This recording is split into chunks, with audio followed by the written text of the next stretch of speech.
Mon nom est Ingrid Fairbank-Webb, et j'ai 34 ans. Il y a 4 ans, la veille de la fête des mères, j'ai découvert que j'avais été effacé de ma propre famille, retiré de notre groupe WhatsApp comme une étrangère, comme quelqu'un qui n'avait jamais appartenu. Le message de ma mère à mes frères et sœurs était limpide, tous mes enfants réussissent, sauf Ingrid. Elle a choisi d'être une simple enseignante. Je ne la considère plus comme ma fille. Je n'ai pas crié. Je ne l'ai pas appelée en pleurant. J'ai simplement disparu, comme elle le voulait. Ce que ma mère ne savait pas, c'est que 4 ans plus tard, je serais sur une scène devant 500 personnes, le gouverneur de Virginie me serrant la main, et elle serait assise dans le public, non invitée, attendant un moment sous les projecteurs qui ne viendraient jamais. Avant de vous raconter la suite, prenez un moment pour aimer cette vidéo et vous abonner, mais seulement si cette histoire vous parle vraiment. D'où regardez-vous en ce moment? Et quelle heure est-il chez vous? Laissez-moi commencer par le commencement, la nuit où j'ai réalisé que j'avais perdu la famille que je croyais avoir et où j'ai commencé à construire celle que je méritais vraiment. En grandissant, la famille Fairbank était ce que les gens de notre banlieue de Virginie appelaient l'image parfaite. Ma mère, Margaret Fairbank, a pris sa retraite de son poste de directrice de banque régionale à 55 ans, non pas parce qu'elle avait besoin de repos, mais parce qu'elle avait enfin obtenu sa place au Westbrook Country Club. L'adhésion seule coûtait plus que mon salaire annuel. Elle portait ses foulards Hermès comme une armure, toujours drapée juste comme il faut sur ses épaules, toujours dans des tons sourds qui chuchotaient la vieille fortune, même si notre argent n'avait à peine qu'une génération. Ma sœur Victoria était le joyau de la couronne. À 38 ans, chirurgienne plasticienne à Richmond, avec une clientèle qui comprenait des présentateurs de journaux locaux et des épouses de politiciens. Elle publiait des photos de sa Rolex date juste, posée nonchalamment sur des tables de restaurant, ses ongles parfaitement manucurés enroulés autour de flûtes de champagne lors de galas de charité. Chaque Thanksgiving, elle nous mettait au courant de ses dernières interventions subtiles, comme si nous ne pouvions pas voir la tension autour de ses yeux, les lèvres qui semblaient plus pleines chaque année. Puis il y avait Bradley, 40 ans, avocat d'affaires à Washington, qui conduisait une Mercedes G-Wagon qu'il s'assurait de garer à l'endroit le plus visible à chaque réunion de famille. Il avait une femme nommée Caroline, qui collectionnait les sacs à main de créateurs comme d'autres collectionnent les timbres, méthodiquement, obsessionnellement, toujours à la recherche de la prochaine édition limitée. Et puis, il y avait moi, Ingrid, la plus jeune, celle qui ne cadrait pas tout à fait avec le portefeuille familial. J'étais enseignante de 4e année à l'école primaire de Maple Creek, une petite école nichée dans les terres agricoles vallonnées à environ 150 km de la maison coloniale immaculée de ma mère. Ma Honda Civic avait 12 ans. Mon appartement pouvait tenir dans le dressing de Victoria. Mais voici ce que personne n'a jamais mentionné lors de ses brunchs au country club, ma mère avait 2 enfants qui avaient réussi, une médecin et un avocat. Pas 3. Jamais. Je n'ai pas choisi l'enseignement parce que je ne pouvais rien faire d'autre. Quand j'ai obtenu mon diplôme de fin d'études secondaires, j'avais une moyenne de 4,1 et une offre de bourse complète pour poursuivre des études de médecine à l'UVA, le même chemin que Victoria avait pris une décennie plus tôt. Ma mère avait déjà commandé l'autocollant au futur médecin pour sa voiture. Elle l'avait dit à toutes ses amies au club. Le récit était fixé. Mais j'avais passé cet été-là à faire du bénévolat dans un camp d'alphabétisation pour enfants défavorisés de notre comté. Il y avait ce garçon, Marcus Junior. 8 ans, qui ne pouvait pas lire au-delà du niveau de première année, on lui avait dit toute sa vie qu'il était lent. En août, il dévorait des romans. Le jour où il a terminé la toile de Charlotte tout seul, il m'a serré si fort dans ses bras que j'ai cru que mes côtes allaient se briser. C'est à ce moment-là que j'ai su. J'ai appelé ma mère ce soir-là pour lui dire que je refusais la bourse de médecine. J'allais étudier l'éducation à la place. Je voulais enseigner à l'école primaire. Le silence à l'autre bout du fil a duré 17 secondes. J'ai compté. Tu gâches ta vie, a-t-elle finalement dit. Pourquoi? Un salaire de fonctionnaire et des enfants ingrats. Elle n'est pas venue à ma remise de diplôme universitaire. Elle a dit qu'elle avait un empêchement, une garden party au club le même week-end. Victoria a envoyé une carte avec un chèque de 50 € et une note qui disait « Bonne chance avec ta petite carrière ». J'ai encaissé le chèque. J'avais besoin de faire des courses. Mais je n'ai jamais oublié le message sous-jacent « Tu as fait le mauvais choix. Tu as choisi moi. Et nous ne te le laisserons jamais oublier. Je n'ai pas choisi d'être pauvre. J'ai choisi un sens. Pour ma mère, ces deux choses étaient exactement les mêmes. L'exclusion ne s'est pas faite d'un coup. Elle s'est insinuée lentement, comme de la moisissure dans les coins d'une pièce que personne ne prenait la peine de nettoyer. Thanksgiving 2019. Je suis arrivé chez ma mère avec une cocotte de patates douces maison. Sa recette préférée, celle que grand-mère Ruth avait l'habitude de faire. En entrant dans la salle à manger, j'ai trouvé mon carton à la petite table pliante dans le coin, celle dressée pour les beaux enfants de Victoria et le neveu en bas âge de Bradley. « Oh, ma chérie, nous manquions juste de place à la table principale », a dit ma mère en ajustant ses boucles d'oreilles en perles. « Ça ne te dérange pas, n'est-ce pas? Tu es si doué avec les enfants. » J'avais 30 ans. Noël cette année-là fut pire. J'avais passé 3 semaines à tricoter une écharpe en cachemire pour ma mère, dans sa teinte préférée de gris colombe. Quand elle l'a ouverte, elle l'a tenue en l'air, a souri du bout des lèvres et a dit, comme c'est artisanal. Puis elle s'est tournée vers Victoria, qui lui avait offert une pochette Chanel, et a passé les 20 minutes suivantes à s'extasier sur les coutures, la quincaillerie, le savoir-faire. Mon écharpe a fini dans le placard à manteau. Je l'y ai trouvée 2 mois plus tard, toujours dans le papier de soie, les étiquettes que j'avais soigneusement retirées, remises à l'intérieur. Mais le coup de grâce est venu à son anniversaire, début 2020. J'ai appelé pour demander à quelle heure était le dîner. « Oh, Ingrid », a-t-elle dit, sa voix dégoulinant de regrets calculés. Le restaurant n'avait que 6 places de disponibles. Ton père, Bradley et Caroline, Victoria et son cavalier. Tu comprends, n'est-ce pas? La famille d'abord. 6 places. Et d'une manière ou d'une autre, je n'étais pas assez de la famille pour en remplir une. Mais tout ça, la table pliante, l'écharpe oubliée, le restaurant qui n'avait pas de place, rien ne m'avait préparé à ce qui allait suivre. La seule personne de ma famille qui me traitait encore comme si j'existais était ma cousine Rachel. Elle avait alors 24 ans.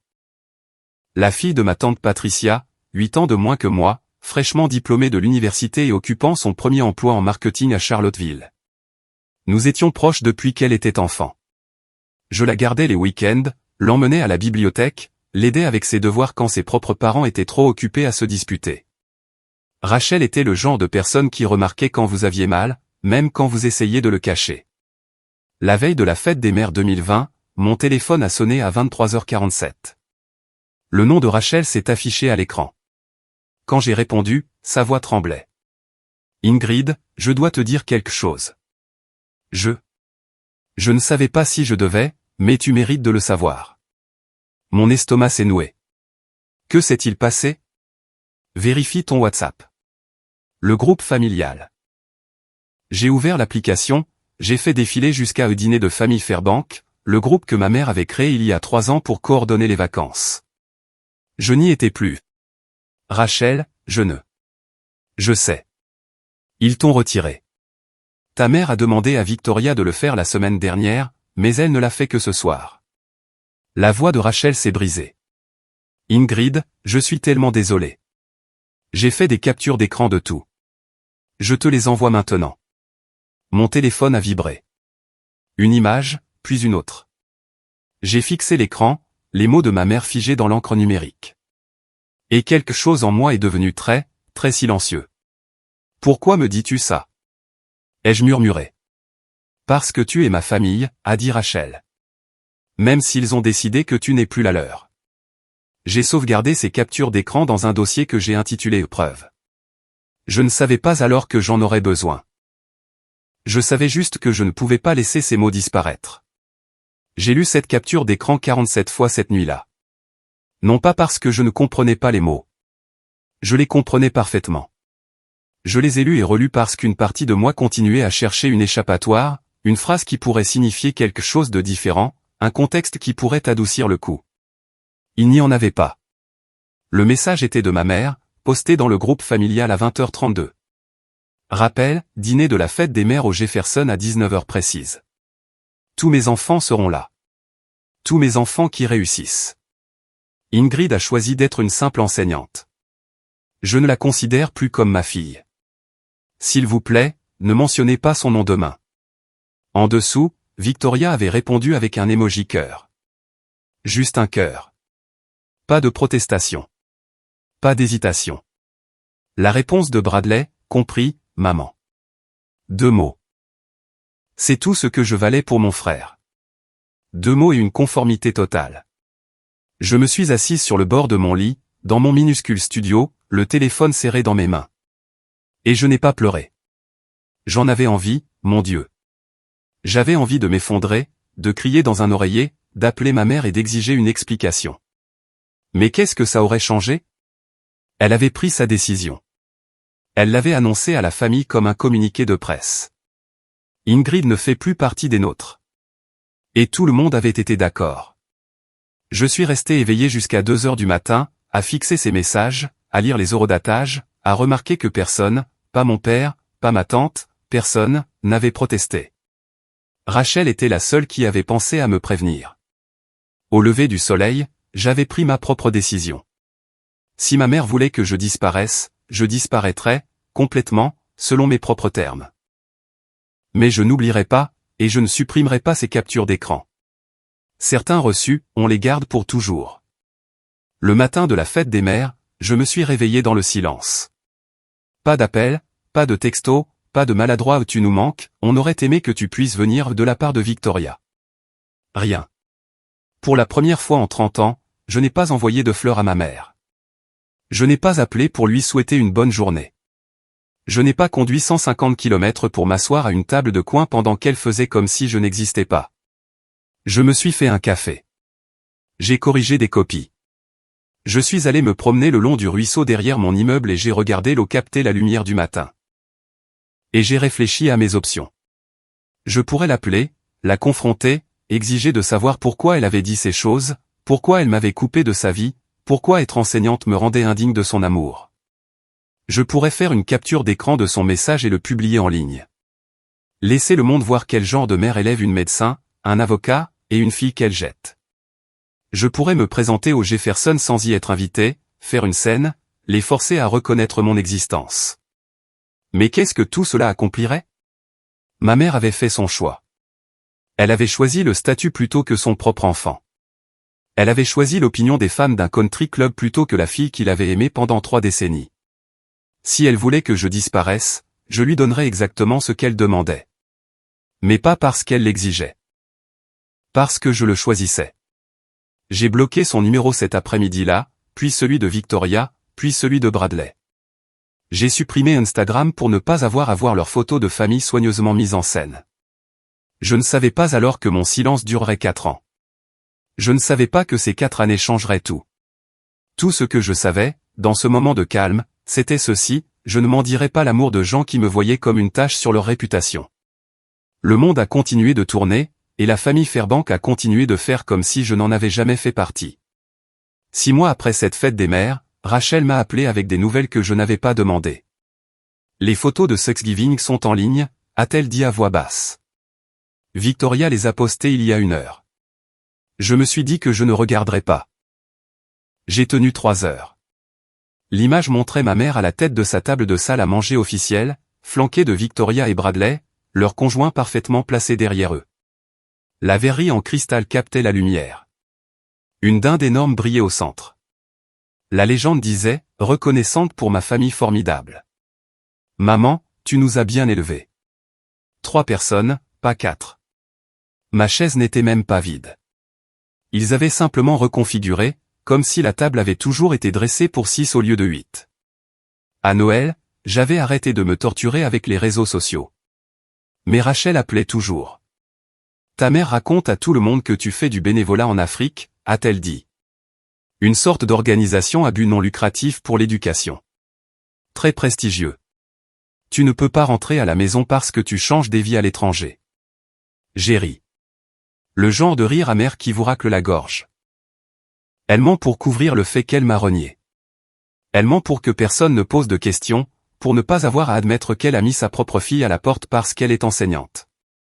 Rachel a fait une pause. Ingrid, elle a dit à Madame Patterson, au club, que tu avais été nominée pour un prix d'enseignement international au Kenya.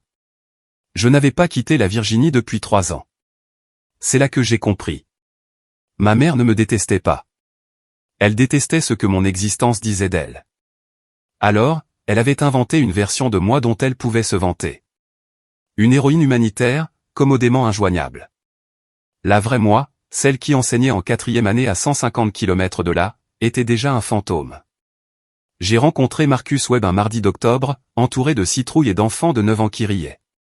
Sa ferme, Webb Family Organic, était une légende locale. 50 acres de collines vallonnées, des légumes anciens, un petit verger où les familles venaient chaque automne pour cueillir des pommes et prendre des photos devant la Grange Rouge. J'avais emmené mes élèves de 4e année en sortie scolaire pour en apprendre davantage sur l'agriculture durable. Marcus attendait près du tracteur lorsque notre bus est arrivé, grand, les épaules larges, avec des yeux bienveillants et de la terre incrustée en permanence sous ses ongles. Il m'a serré la main et a dit « Vous devez être mademoiselle Fairbank. Ma fille n'arrête pas de parler de vous. » Sa fille était Lily, 5 ans, des boucles d'or et un sourire qui pouvait faire fondre les glaciers. Elle était dans la classe de maternelle de ma collègue, mais je lui donnais des cours de soutien 2 fois par semaine depuis que sa mère était décédée d'un cancer l'année précédente. Lily est une enfant incroyable, lui ai-je dit. Intelligente comme tout, curieuse de tout. Quelque chose a changé dans son visage. De la gratitude, peut-être, ou la reconnaissance d'une âme sœur. Elle dit que vous êtes sa professeure préférée de toute l'école, même si vous n'êtes pas techniquement sa professeure. Il a souri. Ces mots. Cette sortie scolaire s'est transformée en un appel téléphonique. L'appel téléphonique s'est transformé en un café.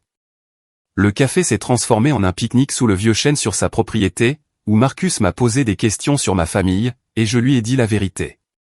Je n'en ai pas, ai-je dit. Ou ils ont décidé qu'ils ne m'avaient plus. Il n'a pas demandé de détails. Il n'a pas insisté. Il m'a juste tendu une part de tarte aux pommes que la mère de sa défunte femme lui avait appris à faire et a dit, la famille, ce n'est pas toujours le sang, Ingrid. Parfois, ce sont les gens qui sont là quand tous les autres partent. C'est à ce moment-là que j'ai commencé à le croire. 2 années ont passé comme des pages qui tournent dans un livre que j'écrivais enfin pour moi-même. En 2022, Marcus et moi nous sommes mariés. Pas dans un country club, pas avec 300 invités et un gâteau à 12 étages. Nous avons échangé nos vœux sous le chêne où nous avions eu notre première vraie conversation, avec Lily comme demoiselle d'honneur et une poignée d'amis devenus une famille. J'ai officiellement adopté Lily la même année. Le jour où les papiers sont arrivés, elle m'a tendu un dessin au crayon de 3 bonshommes allumettes se tenant la main sous un soleil jaune. En bas, en lettres de maternelle tremblantes, elle avait écrit « Ma maman, mon papa, moi ». Je garde ce dessin dans mon bureau au travail. Certains jours, quand le monde semble lourd, je le sors juste pour me souvenir de ce qui compte. J'ai terminé ma maîtrise en leadership éducatif grâce à des cours du soir et des sessions d'été, tapant des dissertations à 23 heures après que Lily se soit endormie, étudiant pendant mes pauses déjeuner, déterminé à prouver que l'ambition ne nécessitait pas d'abandonner les élèves que j'aimais. Lorsqu'un poste de directrice adjointe s'est libéré à l'école primaire de Maple Creek, j'ai postulé. Le comité d'entretien était composé de 3 membres du conseil scolaire, dont Marcus, qui s'est récusé du vote. J'ai quand même eu le poste. Pendant tout ce temps, je suis resté invisible. Pas de réseaux sociaux, pas de communiqués de presse, pas d'annonce fière à la famille qui m'avait effacé. Quelque part à Richmond, ma mère racontait encore aux gens que je sauvais des enfants en Afrique. Quelque part à Washington, Bradley faisait encore comme s'il n'avait jamais eu de 2e sœur. Quelque part en ligne, Victoria publiait des photos de dîners de famille à des tables qui n'auraient jamais de place pour moi. Ils n'avaient aucune idée de qui j'étais devenu, et je n'étais pas prête à le leur dire. Pas encore. L'appel téléphonique est arrivé un jeudi après-midi de mars 2024. Madame Fairbank Webb ? La voix était formelle, précise. C'est Diana Morrison, du département de l'éducation de Virginie.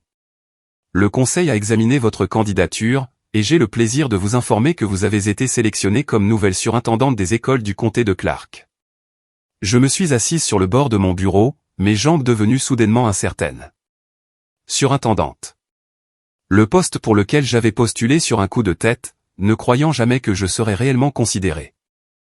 Superviser 12 écoles, 4000 élèves, 200 enseignants. Êtes-vous certaine, ai-je réussi à dire. Votre parcours parle de lui-même. Taux d'alphabétisation en hausse de 18% en 3 ans.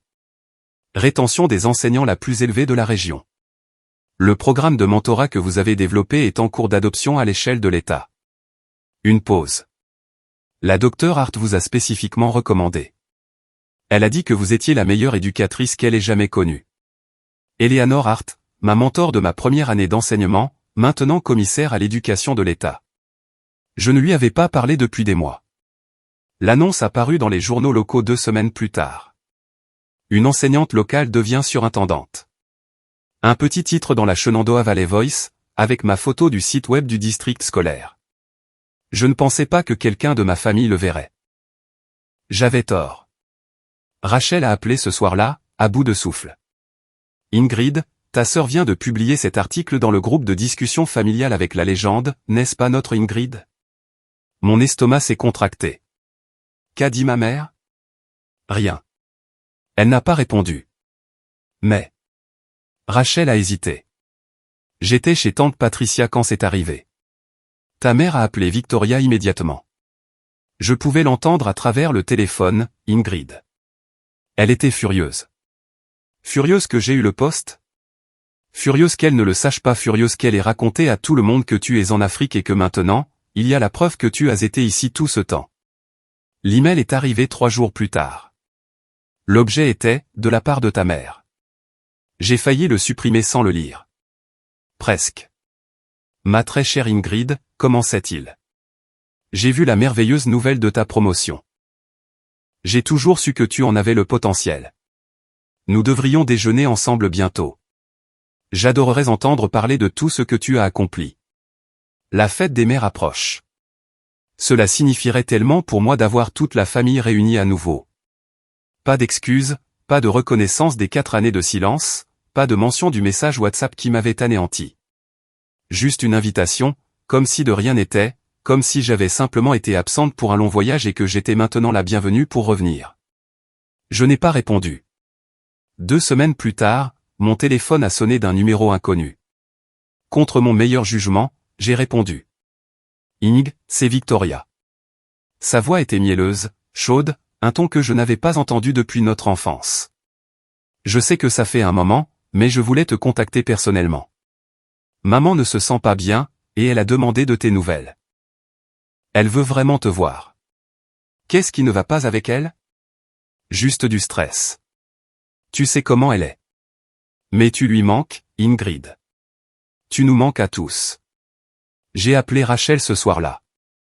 Est-ce que ma mère est malade? Rachel a reniflé. Elle était au spa hier. Elle a posté un selfie dans le hammam à l'eucalyptus. Un temps. Ingrid, ils ne te contactent pas parce que tu leur manques. Ils te contactent parce que tu as fait la une des journaux. Je le savais déjà, mais l'entendre confirmé par Rachel a ancré la vérité dans mes os. Puis-je vous poser une question? Avez-vous déjà reçu l'un de ces appels de réconciliation? Le genre où l'on entend l'insincérité dégouliner à travers le téléphone? Si vous savez exactement de quoi je parle, commentez oui ci-dessous. Et si vous voulez savoir ce que j'ai fait ensuite, continuez à regarder, car ce qui s'est passé à cette cérémonie de remise de prix, même moi, je ne l'avais pas vu venir. J'aimerais pouvoir vous dire que j'ai été forte chaque jour. Que je n'ai jamais fléchi, jamais douté, jamais passé de nuit blanche à me demander si j'étais la méchante de ma propre histoire. Mais ce ne serait pas la vérité. Les doutes se sont insinués lentement après cet appel de Victoria. Au travail, les collègues n'arrêtaient pas de me féliciter. L'annonce de ma nomination comme surintendante s'était répandue dans le comté comme une traînée de poudre. Tout le monde voulait me serrer la main, me poser des questions sur mes projets, me dire à quel point ils étaient fiers. Et puis sont venues les questions que je redoutais. Vos parents doivent être aux anges, a dit mon directeur adjoint un matin, rayonnant. Je parie que votre mère se vante auprès de tout le monde à l'église. J'ai souri, j'ai hoché la tête, j'ai changé de sujet. Ce soir-là, je me suis assise à la table de la cuisine pendant que Marcus faisait la vaisselle et que Lily faisait ses devoirs au comptoir. Le silence semblait plus lourd que d'habitude. Tu es ailleurs, a dit Marcus sans se retourner. Parle-moi. J'ai pressé mes paumes contre mes yeux. Victoria a appelé, a dit que maman demandait de mes nouvelles, qu'elle me manquait. J'ai levé les yeux vers lui. Et si j'avais tort, Marcus? Et si j'avais été trop dur? C'est toujours ma mère. Peut-être que j'aurais dû. Point du quoi. Il s'est séché les mains, s'est tourné vers moi. Point la rappeler, aller dîner, faire comme si les 4 dernières années n'avaient pas eu lieu. Je ne sais pas, ma voix s'est brisée. Je n'arrête pas de penser que tout le monde pardonne à sa famille, n'est-ce pas? C'est ce qu'on est censé faire. Et si c'était moi la méchante ici? Marcus n'a pas répondu immédiatement. Au lieu de cela, il est allé au bureau, a disparu un instant, et est revenu avec son ordinateur portable. Je veux te montrer quelque chose, a-t-il dit. Quelque chose que j'ai gardé pour un moment exactement comme celui-ci. Marcus a posé l'ordinateur portable sur la table et a ouvert un dossier intitulé Ingrid, ne pas supprimer. À l'intérieur se trouvaient des fichiers que j'avais presque oubliés. Le premier, une capture d'écran du message WhatsApp de ma mère, celui que Rachel m'avait envoyé il y a 4 ans. L'horodatage brillait dans le coin, 9 mai 2020, 20h32. Les mots n'avaient pas changé. Je ne la considère plus comme ma fille. Le deuxième, l'email de ma mère d'il y a 2 semaines. Ma très chère Ingrid. Pas d'excuses, pas de reconnaissance. Le troisième, une photo de l'Instagram de Victoria, Thanksgiving 2020. Le portrait de famille avec l'espace vide où j'aurais dû être. La légende, maman, tu nous as bien élevés. J'ai tout gardé, a dit doucement Marcus. Chaque message que Rachel a transféré, chaque photo qui est apparue en ligne. J'ai tout sauvegardé sur le cloud, avec les horodatages et les métadonnées, parce que je savais que ce jour viendrait. Il s'est assis en face de moi. Je savais qu'il y aurait un moment où tu oublierais pourquoi tu es parti, où tu commencerais à te demander si c'était toi qui avais échoué. J'ai fixé l'écran, les preuves de ma propre effacement, et j'ai senti quelque chose changer en moi. Tu n'as pas échoué, a poursuivi Marcus. Tu as survécu. Tu as construit une vie. Tu es devenu quelqu'un, non pas malgré eux, mais sans eux. Il a tendu la main sur la table et a pris la mienne. Tu ne dois pas pardonner à des gens qui ne l'ont jamais demandé. Tu ne te dois que la vérité. J'ai fermé lentement l'ordinateur portable. Rachel t'a envoyé autre chose, dis-je. Qu'est-ce que c'est? Marcus a hésité. Es-tu sûr de vouloir le voir? J'ai hoché la tête. Il a affiché une autre capture d'écran. Un nouveau message du groupe de discussion familiale, daté d'hier. Et quand je l'ai lu, tout est devenu clair. La capture d'écran provenait du groupe de discussion familiale Fairbank, celui dont j'avais été retiré il y a 4 ans. Le message de ma mère brillait à l'écran, daté de la veille. Merveilleuse nouvelle. Ingrid est honorée à la cérémonie de l'enseignant de l'année de l'État le mois prochain. Ce sera télévisé. J'ai déjà confirmé notre présence. Nous arriverons tôt, nous nous assiérons dans la section familiale, et nous la rejoindrons sur scène pour les photos. Victoria, porte ta robe rouge Valentino. Bradley, amène Caroline. C'est l'occasion de montrer à tout le monde que la famille Fairbank est unie. La réponse de Victoria, j'ai déjà choisi ma robe. Dois-je apporter des fleurs? Bradley, je vais libérer mon emploi du temps. Bon coup de pub. Personne n'avait demandé si je voulais qu'il soit là. Aucun message ne mentionnait la réconciliation, des excuses, ou même une conversation privée avant de se présenter au moment le plus important de ma carrière. Il prévoit de détourner ta cérémonie, a dit Marcus, sa voix tendue de colère contenue. D'entrer comme si de rien n'était. De poser pour les caméras. De s'attribuer le mérite. J'ai relu les messages, plus lentement cette fois. Les mots de ma mère résonnaient dans ma tête. C'est l'occasion. Pas ma fille me manque, pas j'ai eu tort. Une occasion. De redorer sa réputation, de reprendre le contrôle du récit. De se tenir à mes côtés au moment de mon triomphe et de prétendre qu'elle avait toujours été là. Ils ne veulent pas de moi, dis-je, la prise de conscience s'installant, froide et définitive, dans ma poitrine. Ils veulent la version de moi qu'ils peuvent exhiber. Marcus a hoché la tête. Alors, qu'est-ce que tu vas faire? J'ai regardé la capture d'écran une dernière fois, l'orchestration minutieuse de ma mère, la conformité empressée de mes frères et sœurs, l'absence totale de tout ce qui ressemblait à du remords. Je vais les laisser venir, dis-je à voix basse. Et puis, je vais dire la vérité.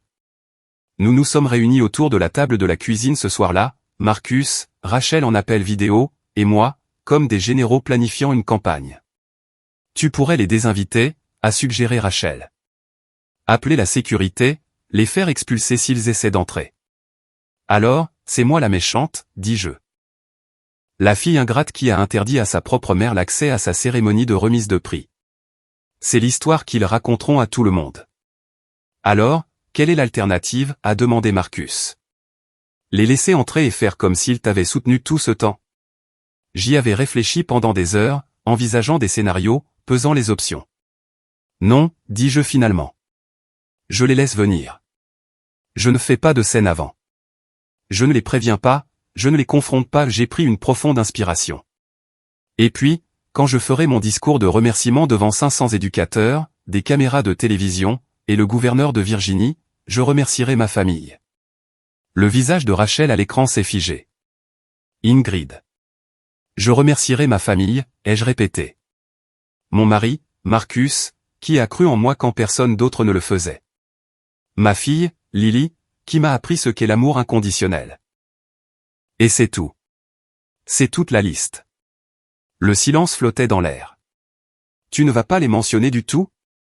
A dit lentement Marcus. Pourquoi le ferais-je ? Ils ne sont pas ma famille. Ils l'ont clairement fait savoir il y a 4 ans. J'ai affiché la capture d'écran du message WhatsApp de ma mère sur mon téléphone. Je n'ai pas besoin de les dénoncer. Je n'ai pas besoin de lire ça à voix haute. J'ai juste besoin de ne pas les inclure. L'absence parlera d'elle-même. Et si ta mère essaie de monter sur scène quand même, a demandé Rachel. J'ai souri, le premier vrai sourire que j'avais eu depuis des jours. Alors je lui rappellerai, très poliment, que je ne fais qu'honorer les limites qu'elle a fixées. Elle a dit que je n'étais plus sa fille. Je ne fais que la prendre au mot. La docteure Eleanor Hart m'a appelé 3 jours avant la cérémonie. Ingrid, nous devons parler. Sa voix portait l'autorité sans fioriture dont je me souvenais de ma première année d'enseignement, quand elle était la directrice qui avait pris un risque avec une jeune de 22 ans nerveuse, fraîchement sortie de l'université. Il y a un imprévu. Je me suis préparé. Que s'est-il passé ? Quelqu'un a contacté le coordinateur de la cérémonie la semaine dernière.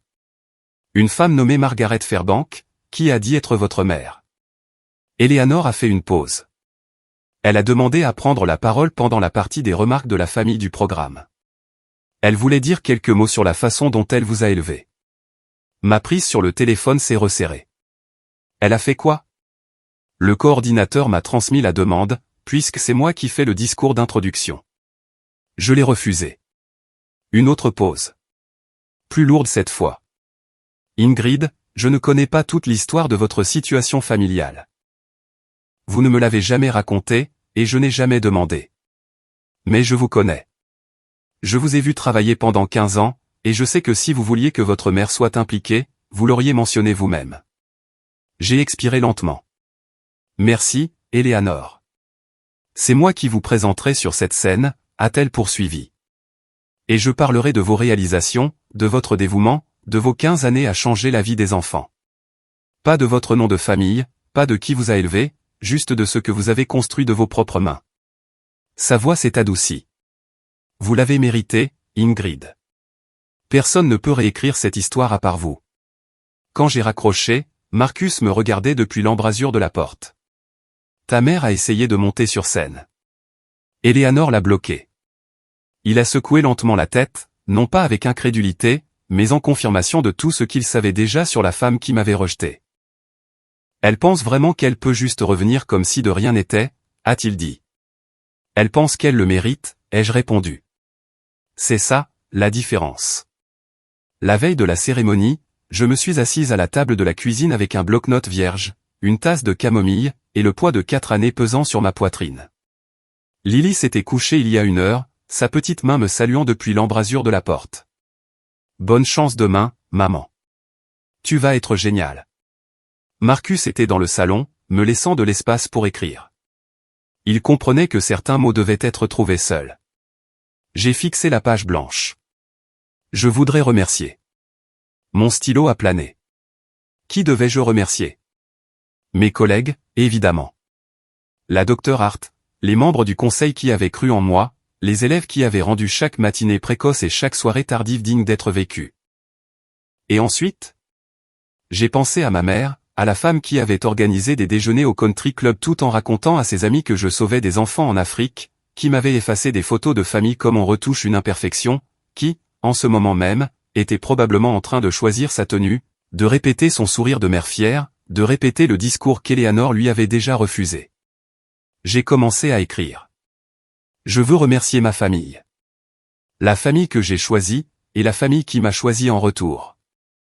Mon mari, Marcus, qui m'a vu quand j'étais invisible. Ma fille, Lily, qui m'a appris que l'amour n'est pas quelque chose que l'on mérite. C'est quelque chose que l'on donne, librement. J'ai posé le stylo. C'était assez. C'était tout. Pas de mention du nom Fairbank. Pas de reconnaissance des personnes qui avaient annoncé mon exil dans un groupe de discussion. Juste la vérité. La famille dans mon discours était la famille qui avait réellement été là. Fini, a demandé Marcus depuis l'embrasure de la porte. Fini, ai-je dit. Demain, je me tiendrai devant 500 personnes et, pour la première fois en 4 ans, je laisserai mon silence parler. Le Capitole de l'État de Virginie n'avait jamais semblé aussi imposant. J'avais vu des photos du bâtiment toute ma vie.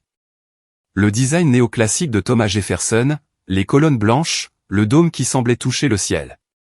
Mais en me tenant à l'entrée, dans ma robe bleu marine, Marcus à mon bras et Lily me tenant la main, j'ai eu l'impression d'entrer dans l'histoire. La cérémonie se tenait dans l'hémicycle de la chambre. 500 chaises disposées en rangées précises. Chacune remplie d'éducateurs de tous les coins de l'État, directeurs, enseignants, membres de conseils scolaires, des surintendants comme moi, qui avaient passé leur carrière dans des salles de classe avant de monter dans des bureaux, et devant des caméras. 3 équipes de presse, y compris une diffusion en direct sur le site web du département de l'éducation. Je me suis inscrite à la table d'enregistrement. Une bénévole m'a remis mon badge. Ingrid Fairbank-Webb, enseignante de l'année de l'État de Virginie 2024. Félicitations, a-t-elle dit chaleureusement. Votre famille doit être si fière. J'ai souri. Ils le sont. Nous avons pris nos places au premier rang, réservées aux lauréats et à leurs familles immédiates. Lily s'est assise entre Marcus et moi, ses jambes se balançant sous sa chaise, trop courte pour atteindre le sol. Elle portait la robe que nous avions choisie ensemble, un jaune doux avec de petites marguerites brodées. Maman, a-t-elle murmuré en me tirant la manche. C'est ton nom là-haut? J'ai levé les yeux. Une immense bannière s'étendait sur la scène. Enseignante de l'année de l'État de Virginie 2024, Ingrid Fairbank-Webb. Mon nom, sur 15 mètres de large, impossible à ignorer. J'ai serré la main de Lily. Oui, ma chérie. C'est mon nom. Derrière moi, je sentais des regards sur mon dos. La sensation piquante d'être observé. Je ne me suis pas retourné. Je n'en avais pas besoin. Je savais déjà qui était assis au deuxième rang, non invité et imperturbable, attendant un projecteur qui ne brillerait jamais sur eux. Je les ai entendus avant de les voir. Excusez-moi, c'est ma fille là-haut. Oui, la lauréate. Je dois être dans la section familiale. La voix de ma mère a porté à travers l'hémicycle avec une autorité étudiée. Le même ton qu'elle utilisait pour commander les serveurs, faire taire les dissidents au dîner, convaincre les étrangers qu'elle avait sa place où qu'elle se trouve. J'ai gardé les yeux fixés devant moi. Respire. Respire juste. Du coin de l'œil, je les ai vus arriver comme une délégation. Ma mère en Chanel crème, des perles à son cou. Victoria dans cette robe rouge Valentino qu'elle avait mentionnée, taille cintrée, décolleté spectaculaire, prête pour les caméras. Bradley en Tom Ford anthracite, sa femme Caroline traînant derrière dans un Oscar de la Renta. Ils se sont installés au deuxième rang, juste derrière nous. Et j'ai entendu le chuchotement de ma mère à la femme à côté d'elle. Je suis Margaret Fairbank, la mère d'Ingrid. J'ai élevé cette fille depuis le jour de sa naissance. Tout ce qu'elle est, elle me le doit. La femme a hoché poliment la tête, jetant un coup d'œil à la bannière, puis de nouveau à ma mère. Victoria s'est penchée en avant, assez près pour que je puisse sentir son parfum. Ingrid, tu as l'air en forme. Je ne me suis pas retourné, je ne l'ai pas reconnu. Une main a touché mon épaule. Tu ne vas pas dire bonjour à ta famille? La voix de Bradley, désinvolte, pleine de droit. J'ai tourné la tête juste un peu. Pas assez pour leur faire face, juste assez pour être entendu. Ma famille est assise juste à côté de moi. Puis je me suis retourné vers la scène, la petite main de Lily chaude dans la mienne. Vous voulez savoir ce qui s'est passé quand j'ai fait mon discours? Quand ma mère m'a entendu remercier tout le monde dans ma vie, sauf elle? Je vous promets que vous ne devinerez pas sa réaction. Si vous êtes toujours avec moi, appuyez sur le bouton j'aime et restez. Les 3 prochaines minutes sont la raison pour laquelle je vous raconte cette histoire. La docteure Eleanor Hart s'est approchée du pupitre avec la même autorité tranquille qu'elle avait apportée dans chaque salle de classe, chaque réunion du conseil, chaque conversation difficile au cours des 3 dernières décennies. Elle a ajusté le microphone, a balayé la salle du regard, et a commencé. En 15 ans de travail dans le système éducatif de Virginie, j'ai eu le privilège de rencontrer des milliers d'enseignants extraordinaires. Mais aujourd'hui, je veux vous parler d'une personne qui se démarque.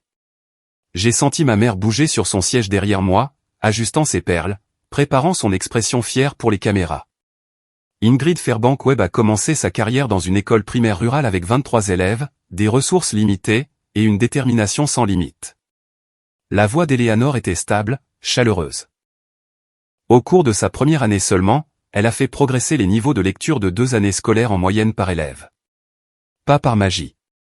En étant présente, chaque jour. Elle a fait une pause, laissant les mots s'installer. Ingrid ne vient pas d'un milieu qui a facilité son parcours. Elle n'a pas eu de relation ou de privilège servi sur un plateau d'argent. Une légère insistance sur ces mots. L'imaginais-je ? Elle a tout construit elle-même. Sa maîtrise, tout en enseignant à temps plein. Son programme de mentorat, qui est maintenant adopté dans 37 comtés de l'État. Sa famille. Ma respiration s'est bloquée. Point que j'ai l'honneur de vous présenter maintenant. Son mari, Marcus, qui siège au conseil scolaire du comté de Clark depuis 6 ans, et sa fille, Lily, qui m'a dit en coulisses que sa maman est la meilleure maîtresse du monde entier. La caméra s'est tournée vers Marcus et Lily. Pas vers ma mère, pas vers Victoria dans sa robe rouge. Vers la famille qui comptait. Derrière moi, j'ai entendu une inspiration brusque. Le craquement d'une chaise alors que quelqu'un a grippé la coudoir trop fort. Eleanor a souri. Veuillez accueillir votre enseignante de l'année de l'État de Virginie 2024, Ingrid Fairbank-Webb.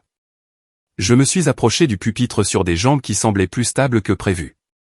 500 visages me regardaient. Les caméras enregistraient chaque souffle. Et au deuxième rang, 4 personnes en vêtements de marque attendaient la reconnaissance qu'elles croyaient mériter. Merci, Dr Hart, ai-je commencé. Et merci au département de l'éducation de Virginie, au bureau du gouverneur, et à tous ceux qui ont rendu cette journée possible. J'ai regardé le public, le vrai public. Des enseignants qui passaient leur week-end à corriger des copies. Des directeurs qui restaient tard pour conseiller des élèves en difficulté. Des éducateurs qui avaient choisi cette vie, non pas pour l'argent ou le statut, mais parce qu'ils croyaient au potentiel d'un enfant. Quand j'ai commencé à enseigner il y a 15 ans, je ne savais pas si je tiendrais un semestre. Les heures étaient longues, le salaire modeste, et certaines personnes. J'ai fait une pause, choisissant mes mots avec soin. Point se demandait si c'était un chemin qui en valait la peine. Silence, le genre qui vibre. Mais voici ce que j'ai appris. Enseigner, ce n'est pas prouver quoi que ce soit à qui que ce soit. C'est être là pour les enfants qui ont besoin de vous, même quand personne d'autre ne l'est. Surtout quand personne d'autre ne l'est. J'ai pris une profonde inspiration. Ce qui m'amène à mes remerciements. À mes collègues de l'école primaire de Maple Creek. Vous êtes mon village.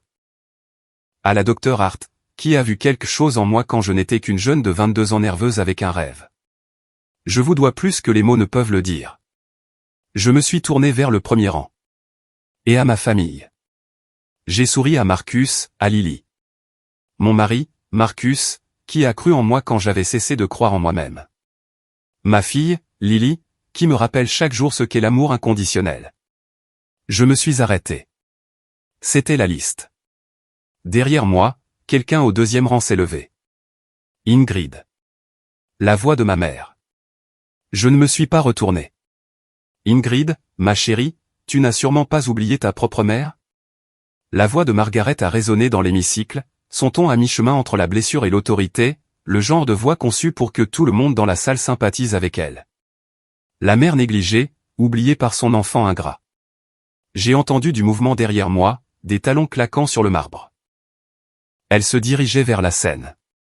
500 têtes se sont tournées, les caméras ont pivoté. L'instant s'est étiré comme du caramel, collant et inéluctable. Ma mère a atteint le bas des marches de la scène, son Chanel crème captant la lumière, son sourire de façade fermement en place. J'aimerais juste dire quelques mots sur ma fille, sur à quel point je suis fier de tout ce qu'elle. Madame Fairbank. Ma voix est sortie calme, basse, amplifiée par le microphone du pupitre pour que tout le monde l'entende. Elle s'est arrêtée au milieu de sa phrase, un pied sur la première marche. Merci d'être venu, dis-je, en croisant son regard pour la première fois en 4 ans. Mais la partie de mon discours consacrée à la famille est terminée. Son sourire a vacillé, juste une seconde, une fissure capillaire dans la façade. Ingrid, je suis ta mère. Vous avez dit que vous ne me considériez plus comme votre fille. Les mots sont tombés comme des pierres dans un étang calme. Il y a 4 ans, dans un message de groupe, vous avez dit que j'avais choisi d'être une simple enseignante et que je ne faisais plus partie de votre famille. Des murmures d'étonnement ont parcouru le public. Quelqu'un a laissé tomber un programme. Je n'ai fait qu'honorer votre décision, ai-je poursuivi d'une voix égale. La famille que je remercie aujourd'hui est la famille qui m'a soutenu, la famille qui n'a pas exigé que je prouve ma valeur par un titre de poste ou un salaire. Un agent de sécurité s'est approché doucement de Margaret, lui faisant signe de retourner à son siège. Elle est restée figée, n'avançant ni ne reculant. Pour la première fois de ma vie, ma mère n'avait rien à dire. Le silence a duré exactement 4 secondes.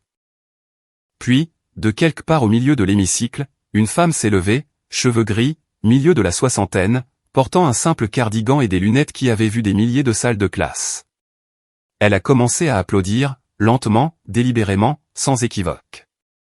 Une autre personne s'est levée, puis 5, puis 20. Les applaudissements ont grandi comme une vague, déferlant à travers l'hémicycle jusqu'à ce que chaque éducateur de cette salle soit debout. 500 personnes me donnant quelque chose que ma propre mère ne m'avait jamais donné, une validation sans condition. Je me suis agrippé au bord du pupitre, les yeux me brûlant. L'agent de sécurité a doucement raccompagné Margaret à son siège. Elle marchait raidement, mécaniquement, sa posture parfaite s'effritant à chaque pas. Victoria a attrapé son bras, lui chuchotant quelque chose d'urgent, mais Margaret l'a repoussé. J'ai capté des bribes de conversation des rangs voisins. Avez-vous entendu ce qu'elle a dit? Sa propre mère l'a reniée parce qu'elle était enseignante.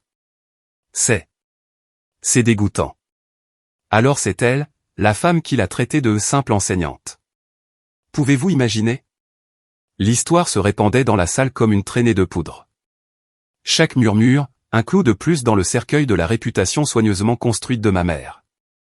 Quand les applaudissements se sont enfin calmés et que les gens ont repris leur place, j'ai vu Margaret assise, rigide, sur sa chaise, le regard fixé droit devant elle.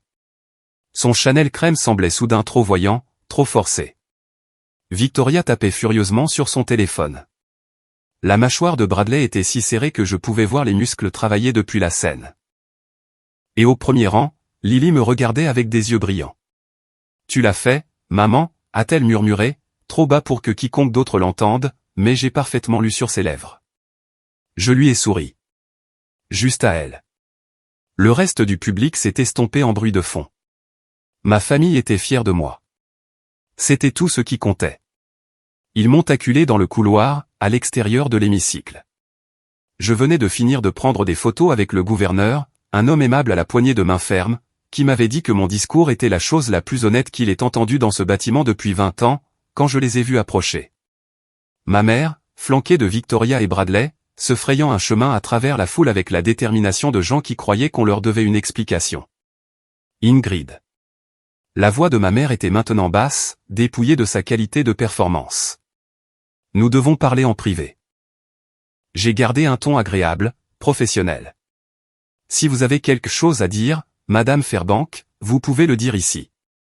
Ses yeux ont balayé les gens autour de nous, d'autres lauréats, leurs familles, un journaliste griffonnant des notes. Tu m'as humilié devant tout le monde, à la télévision. J'ai énoncé un fait. J'ai sorti mon téléphone, je l'ai déverrouillé, et j'ai montré la capture d'écran qui vivait dans ma pellicule depuis 4 ans. Voici le message que vous avez envoyé le 9 mai 2020. Je ne la considère plus comme ma fille. Vos mots, votre décision. Je l'ai simplement honorée. Le visage de ma mère est devenu pâle. J'étais contrarié. Tu sais comment les choses sont sorties de leur contexte. Le contexte? Je lui ai montré l'horodatage, l'identifiant de l'expéditeur, l'emoji cœur de Victoria, le compris, maman de Bradley. C'était un message de groupe disant à tout le monde dans notre famille de faire comme si je n'existais pas. Il n'y a pas d'autre contexte. Bradley s'est avancé. Ingrid, soyons raisonnables. J'ai été raisonnable pendant 30 ans. Ma voix est restée calme. J'ai été raisonnable quand vous m'avez assise à la table des enfants. Raisonnable quand maman a oublié ma remise de diplôme. Raisonnable quand vous avez tous décidé que ma carrière me rendait jetable. J'ai rangé mon téléphone. J'en ai fini d'être raisonnable. Le masque de Victoria s'est fissuré en premier. C'est ridicule, a-t-elle sifflé, sa robe rouge Valentino semblant soudain criarde sous les lumières fluorescentes du couloir. Nous sommes venus ici pour te soutenir. Nous avons réorganisé tout notre emploi du temps. Vous êtes venus pour une séance photo. J'ai gardé ma voix égale. J'ai lu vos messages, Victoria. Dois-je apporter des fleurs? Ce n'est pas du soutien. C'est de la mise en scène. Son visage a rougi. Comment sais-tu? Qui te l'a montré? Peu importe comment je le sais. Ce qui importe, c'est que vous aviez tous l'intention de vous présenter à ma cérémonie, de vous asseoir dans ma section familiale, et de vous attribuer le mérite d'un succès que vous avez ignoré pendant 4 ans. Bradley a essayé une approche différente. Sa voix d'avocat, calme, raisonnable, le ton qu'il utilisait pour négocier des règlements. Ingrid, pense à ça d'un point de vue de relations publiques. La vidéo devient virale. Les gens appellent maman. Les gens appellent maman ce qu'elle est. Tu aggraves les choses pour tout le monde. Pour le nom de la famille. Je n'ai plus ce nom depuis 2 ans. J'ai levé la main, montrant la simple alliance en or que Marcus y avait placée. Je suis une web maintenant. Et le plus drôle avec les noms de famille, c'est qu'ils ne signifient quelque chose que si la famille derrière est réelle. Victoria s'est rapprochée, sa voix baissant à un murmure féroce. Tu te crois meilleur que nous, n'est-ce pas? Juste parce que tu as eu un prix. Non. J'ai croisé son regard. Je pense que je suis exactement ce que j'ai toujours été, une enseignante. La même enseignante que vous avez traitée de simple. La même enseignante que maman avait honte de mentionner à son country club. Je me suis tourné pour les regarder tous les 3. Je ne suis pas devenu meilleur que vous. Vous avez décidé que je n'étais pas assez bien, et j'ai arrêté d'essayer de vous faire changer d'avis. Derrière moi, j'ai entendu les pas réguliers de Marcus. La petite main de Lily a trouvé la mienne. Prête à rentrer à la maison? A-t-il demandé. Plus que prête. Je me suis tourné vers ma mère une dernière fois. Elle avait l'air plus petite, en quelque sorte. Le Chanel crème tombait différemment maintenant. Les perles semblaient moins polies.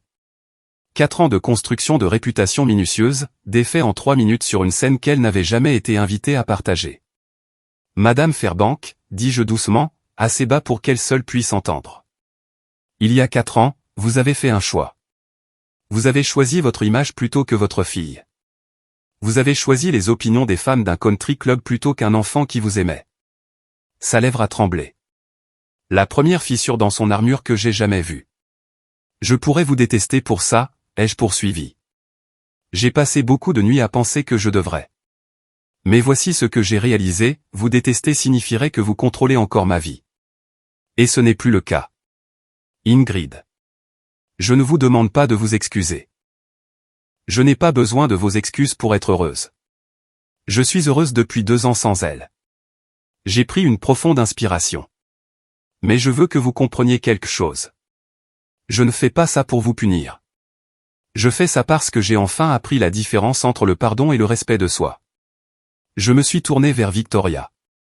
Tu as demandé si je pensais être meilleur que vous. Je ne le pense pas. Je pense juste que je mérite d'être aimé sans condition. Et j'ai trouvé ça ailleurs. À Bradley, tu t'inquiétais pour le nom de la famille. Mais les noms ne sont que des mots. La famille, c'est d'être présent. Vous n'avez pas été présent pendant 4 ans. Vous ne pouvez pas commencer maintenant. J'ai reculé. La main de Marcus, chaude, dans le creux de mon dos. Lily pressée contre mon côté. Au revoir, Madame Fairbank. Victoria. Bradley. J'ai hoché la tête une fois. J'espère que vous trouverez ce que vous cherchez, mais vous ne le trouverez pas avec moi. Nous sommes sortis sans nous retourner. Les retombées ne se sont pas produites du jour au lendemain. Elles se sont insinuées lentement, comme de l'eau à travers les fissures d'une fondation. Rachel m'a appelé un mois après la cérémonie, avec des nouvelles que je n'avais pas demandées, mais que j'avais besoin d'entendre. Ta mère a démissionné du comité social du country club, a-t-elle dit. Elle a dit qu'elle avait besoin de se concentrer sur les affaires familiales. Mais tout le monde connaît la vraie raison. Les femmes lui posaient des questions auxquelles elle ne pouvait pas répondre, sur toi, sur le discours, sur le genre de mère qui renie une fille parce qu'elle est enseignante. J'ai remué mon café, regardant la crème tourbillonner. Et Victoria, elle a supprimé toutes ses publications de famille sur Instagram. Absolument toutes. Quelqu'un dans les commentaires de sa page professionnelle a demandé si elle était la sœur qui avait envoyé un emoji cœur quand sa mère a rabaissé sa sœur. Rachel a ri amèrement. Apparemment, les patients n'aiment pas savoir que leur chirurgienne plasticienne a un temps de réponse de 30 secondes pour la cruauté familiale. Bradley était devenu complètement silencieux. Selon Rachel, il a dit à leur tante Patricia que toute la situation avait été exagérée et qu'il préférait ne pas en discuter. La classe professionnelle avait ses propres manières de punir les faux pas sociaux. Personne ne boycottait le cabinet de Victoria ou ne refusait d'engager le cabinet de Bradley, mais il y avait des chuchotements, des regards de côté lors des événements de réseautage, la subtile prise de distance qui se produit lorsque les gens réalisent que la surface brillante de quelqu'un cache quelque chose de pourri. Ta mère voit un thérapeute, a ajouté doucement Rachel. Elle a dit à tante Patricia qu'elle voulait comprendre ce qui n'allait pas. J'ai posé ma tasse. Tant mieux pour elle. Tu ne veux pas en savoir plus? Peut-être qu'elle change vraiment. Peut-être. J'ai regardé le chêne dans notre jardin. Celui où Marcus et moi avions échangé nos vœux. Mais le fait qu'elle change ne change pas ce qui s'est passé. Et ça ne m'oblige pas à y retourner. 6 mois plus tard, j'ai appris ce qu'est la paix. Pas l'absence de bruit.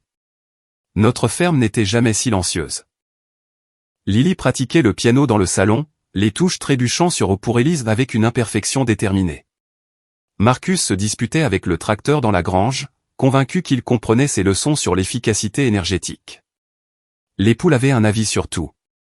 Mais sous tout ce bruit, le calme. Le genre qui vient de savoir exactement où l'on est à sa place. J'étais toujours surintendante. Le travail était difficile, réunions budgétaires, conflits de personnel, la paperasserie sans fin de la gestion de 12 écoles. Mais chaque matin, en entrant dans mon bureau, je voyais le dessin au crayon de Lily épinglé au-dessus de mon bureau. 3 bonshommes allumettes, un soleil jaune, ma maman, mon papa, moi. C'était mon rappel quotidien de ce à quoi ressemblait vraiment le succès. Pour notre 3e anniversaire de mariage, Marcus et moi avons eu un autre pique-nique sous le chêne. Lily a aidé à installer la couverture, à disposer les assiettes de poulet frit froid et les fameux biscuits de la mère de Marcus. La lumière du soir dorait tout. Quelqu'un d'une maison d'édition a appelé la semaine dernière, a mentionné nonchalamment Marcus en me tendant un verre de limonade. Ils veulent que tu écrives un livre sur ta carrière, ton parcours, tout ça. J'ai secoué la tête avant qu'il ait fini. Je ne veux pas vivre dans le passé. Même si ça pouvait aider d'autres personnes? D'autres enseignants qui ont été rabaissés? J'y ai pensé. Vraiment réfléchi. Si jamais je raconte cette histoire publiquement, dis-je finalement, ce sera selon mes propres termes. Pas pour la vengeance, pas pour le profit. Juste pour que quelqu'un d'autre sache qu'il n'est pas seul. Lily s'est blottie sur mes genoux, sentant l'herbe et le soleil. Raconte-moi une histoire, maman. J'ai embrassé le sommet de sa tête. Il était une fois, une enseignante qui a trouvé sa famille. La lettre est arrivée un mardi d'octobre, presque exactement un an après la cérémonie. Pas d'adresse de retour sur l'enveloppe, juste mon nom écrit d'une écriture que j'ai immédiatement reconnue. La cursive soignée dont ma mère s'était toujours vantée. Les boucles élégantes qu'elle avait passé des années à perfectionner à l'école de maintien dans les années 1970. Je suis resté assise à la table de la cuisine pendant un long moment, tenant simplement l'enveloppe. Marcus est entré de la grange, a vu ce que je tenais, et s'est assis en face de moi sans un mot. Tu n'es pas obligé de l'ouvrir, a-t-il dit. Je sais. Je l'ai quand même ouverte. La lettre faisait 2 pages, manuscrite sur son papier à lettres personnalisées, le papier cartonné crème avec ses initiales embossées en or. Ingrid, j'ai écrit cette lettre 47 fois. Chaque fois, j'ai essayé d'expliquer, de justifier, de te faire comprendre pourquoi j'ai fait ce que j'ai fait. Mais la vérité est plus simple et plus laide que n'importe quelle explication que je pourrais donner. J'avais peur. Peur de ce que les gens penseraient. Peur d'être jugé. Peur que tes choix reflètent en quelque sorte mes propres échecs. Je ne m'attends pas à ce que tu me pardonnes. Je ne me suis même pas pardonné moi-même. Je veux juste que tu saches que j'ai eu tort. Pas contrarié ou sorti de son contexte. Tort. Et je suis désolé pour chaque jour que tu as passé à croire que tu n'étais pas assez. Tu ne me dois pas de réponse. Tu ne me dois rien. Mais si jamais tu veux parler, pas te réconcilier, juste parler, je serai là. Ta mère, même si ce mot ne signifie pas pour toi ce qu'il devrait. Je l'ai lu 2 fois. Puis je l'ai plié soigneusement et je l'ai mise dans le tiroir de la cuisine. Qu'est-ce que tu vas faire, a demandé Marcus. Je ne sais pas, j'ai regardé le chêne, ses feuilles virant à l'ambre dans la lumière d'automne. Mais pour la première fois, je pense que je n'ai pas besoin de le savoir tout de suite. Savez-vous ce qui m'a empêché de dormir pendant des mois après tout ça? Pas la colère, ni même la tristesse. C'était une question, pourquoi? Pourquoi une mère effacerait-elle son propre enfant? Quel genre de personne regarde sa fille et voit un fardeau? J'ai passé beaucoup de temps à lire à ce sujet, à parler à un ami thérapeute, à essayer de comprendre non pas pour pardonner, mais pour cesser de porter le poids de la confusion. Voici ce que j'ai appris sur des gens comme ma mère. Margaret Fairbank a grandi dans une famille où l'amour était transactionnel. Ses propres parents la louaient quand elle réussissait et se retiraient quand elle ne le faisait pas. Elle a appris très tôt que la valeur équivaut à la performance, que l'on gagne sa place à la table, littéralement. Au moment où elle a eu ses propres enfants, elle ne connaissait pas d'autre façon d'aimer. Quand Victoria est devenue chirurgienne et Bradley avocat, ma mère n'était pas seulement fière, elle était soulagée. Leur succès prouvait qu'elle était une bonne mère. Leur réalisation était ses réalisations. Leur statut la protégeait de la honte qu'elle portait depuis l'enfance. Et puis il y avait moi, la fille qui a choisi le sens plutôt que l'argent, qui a choisi une profession modeste qui faisait que Margaret se sentait exposée. Chaque fois que quelqu'un posait des questions sur ses enfants, elle devait m'expliquer. Une explication qui ressemblait à un échec. Alors, elle a fait ce que font les gens effrayés. Elle a découpé la partie qui faisait mal. Ça ne l'excuse pas. Rien n'excuse d'abandonner son enfant. Mais comprendre cela m'a aidé à réaliser quelque chose d'important, son rejet n'a jamais été une question de ma valeur. C'était une question de ses blessures. Et voici la chose que je veux que vous entendiez, si vous avez déjà été à ma place, vous n'êtes pas responsable de la guérison des personnes qui vous ont blessé. Vous pouvez les comprendre sans les excuser. Vous pouvez avoir de la compassion sans leur donner accès à votre vie. Les limites ne sont pas des murs construits par la colère. Ce sont des portes que vous pouvez contrôler. Si cette histoire a résonné en vous, j'ai une question. Avez-vous déjà dû choisir entre maintenir la paix et protéger votre paix? Laissez votre réponse dans les commentaires. Je lis chacun d'entre eux. Et si vous voulez d'autres histoires comme celle-ci, consultez la vidéo liée dans la description. Je pense que vous trouverez quelque chose qui vous parlera. Merci d'avoir été là. Merci d'avoir écouté. Je suis Ingrid, et je sais enfin ce que signifie vraiment la famille.